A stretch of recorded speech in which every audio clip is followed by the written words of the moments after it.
सब लोग भली भांति जानते हैं कि ब्रह्मा जी ने इस जड़ चेतन रूप जगत को गुण दोषमय बनाया है, तो भी जिस प्रकार हंस जल को त्याग कर दूध ही ग्रहण करता है, ऐसे ही संत जन दोष को त्याग कर गुण को ही ग्रहण करते हैं। परंतु जब विधाता ऐसा ज्ञान देते हैं, तभी मन दोषों को त्याग गुणों को ग्रहण करता है। काल कर्म स्वभाव की प्रेरणा से कभी भले पुरुष भी प्रकृति के बस में होकर सन्मार्ग में चूक जाते हैं, किंतु उसे भगवान के भक्त सुधार लेते हैं तथा दुखों और दोषों का दलन कर पवित्र यश देते हैं। वैसे ही दुष्टजन भला संग पाकर भलाई तो करते हैं, पर उनका जो भंग न होने वाला मलिन स्वभाव है वह नहीं मिटता है। अच्छा वेश बनाकर वे भले ही जगत को ठग लें, क्योंकि वेश के प्रताप से उनकी पूजा होती है, परंतु अंत में उनकी पोल अवश्य खुल जाएगी और उस पोल के खुलते ही उनका अंत हो जाएगा, निर्वाह नहीं होगा, जैसे कालनेमी रावण और राहु का निर्वाह नहीं हुआ है। इसके विपरीत साधु पुरुष जो सच्चे सत्पुरुष हैं, चाहे कैसे भी कुवेश में क्यों ना रहें, पर उनका सर्वत्र सम्मान ही होता है। जैसे जामवंत और हनुमान आज भी जगत में पूजनीय हैं। कुसंगति से हानि और अच्छी संगति तो लाभ ही है, यह बात वेद में भी कही गई है और संसार में भी सब लोग अच्छी तरह जानते हैं।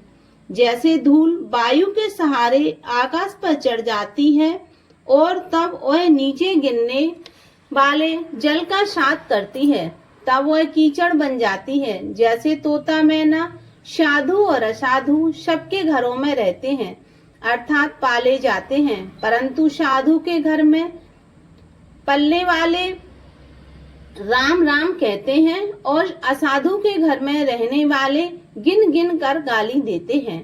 देखिए, धुआं एक ही है, परंतु वह कुसंगति के कारण कारिक बनकर पात्रों को और अन्य पात्रों को बिगाड़ देता है और सुसंगति पाकर वही स्याही बनकर शास्त्र और पुराणों को लिखता है। फिर वही धुआं अग्नि और पवन के सत्संग में मेघ बनकर जगत का जीवन दाता हो जाता है।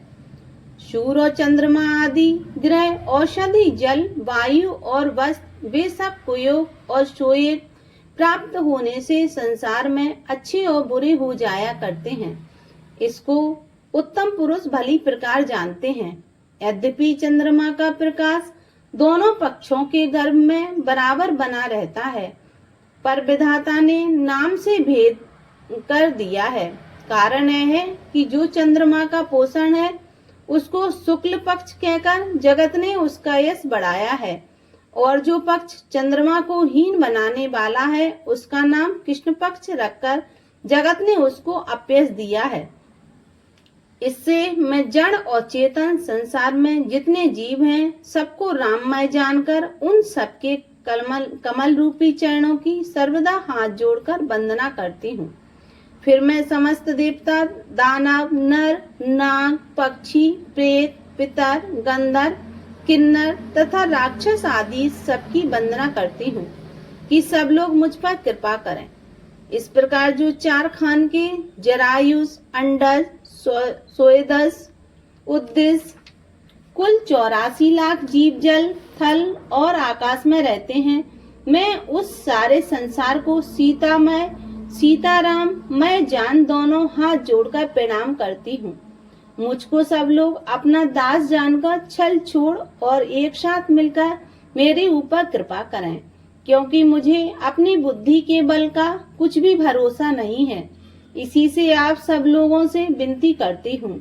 मैं श्री रामचंद्र जी के गुणों की गाथा करना चाहती हूँ, अर्थात रामायण लिखना श्री तुलसीदास जी चाहते हैं, और वह मेरी बुद्धि बहुत छोटी और श्री रामचंद्र जी अति अथाह हैं। इससे मुझे कोई अंग और उपाय नहीं सूझता। काव्य के अनेक अंग हैं, जिसमें मुझे एकता भी ज्ञान नहीं है, क्योंकि मेरी बुद्धि तो महादरिद्र और मनोरथ राजा के समान है। मेरी बुद्धि तो अत्यंत नीच है और इच्छा बहुत बड़ी है। इच्छा तो अमृत की है और यहाँ जगत में छाछ मट्ठा भी नहीं मिलता। तब कैसे बने, इस कारण सज्जन पुरुष मेरी इस धृष्टता को क्षमा करेंगे और मुझ पर बालक की भांति मेरी कथा को सुनेंगे। जैसे बालक की तोतली बातों से कहने पर उसे माता और पिता मन लगाकर सुनते हैं, उसी प्रकार मेरी कविता को बालकपन के समान जानकर आशा है कि लोग श्रवण करेंगे, पर उसमें जो पराये दोषों का भूषण धारण करने वाले क्रूर, कुटिल और कुविचारी हैं, वे तो हंसेंगे ही। यूं तो अपनी कविता किसे अच्छी नहीं लगती, चाहे वह सरस हो अथवा निरी फीकी, परंतु जो पराये की रचना सुनकर प्रसन्न होते हैं, ऐसे उत्तम पुरुष संसार में अधिक नहीं है। बोलो श्री रामचंद्र भगवान की जय।